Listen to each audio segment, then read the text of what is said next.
Suatu malam, sepasang suami istri mengantarkan dua orang putranya pergi berobat ke dokter spesialis. Karena pasien sang dokter banyak, baru bisa bertemu dengan sang dokter. Setelah menebus resep di apotik, kemudian sepasang suami istri membawa anaknya pulang kembali ke rumah. Jarak yang harus mereka tempuh lebih kurang 83 km.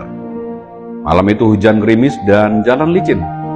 Sembari makan malam di sebuah restoran, sang suami bilang sama driver agar berhati-hati karena sepertinya cuaca sedang tidak bersahabat. Perjalanan dilanjutkan. Awalnya perjalanan dengan kendaraan minibus ini terasa sangat nyaman.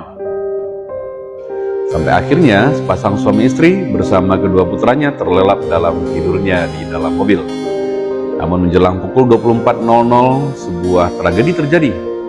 Mobil minibus melaju dengan kecepatan tinggi dan tanpa sang driver menyadari, mobil melintasi genangan air yang cukup dalam dan hal ini membuat mobil tidak bisa dikendalikan.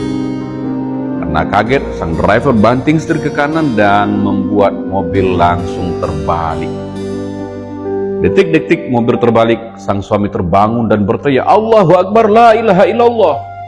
Dalam pikiran sang suami, bahwa itulah detik-detik dia akan berhadapan dengan kematian. Mobil terbalik tepat di depan rumah warga. Para warga berdatangan meskipun sudah malam, terdengar teriakan histeris dari warga.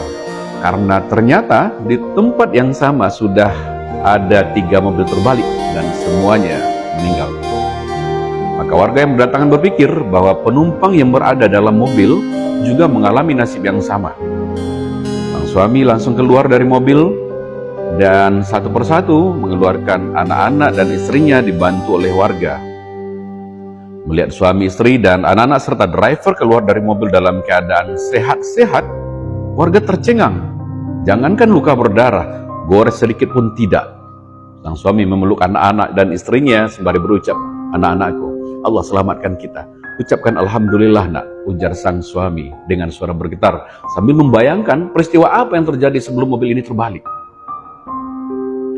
Dan sang suami mencoba mengingat merunut kembali perjalanannya, bahwa ternyata ketika selesai makan malam di sebuah restoran tadi, ada kembalian uang Rp2.000 dan dia masukkan ke dalam kotak infak sembari berdoa, "Ya Allah, saya akan melakukan perjalanan di cuaca yang tidak baik dan jalan raya yang licin. Jadikan 2.000 ini jadi wasilah keselamatan kami sekeluarga, ya Rabb."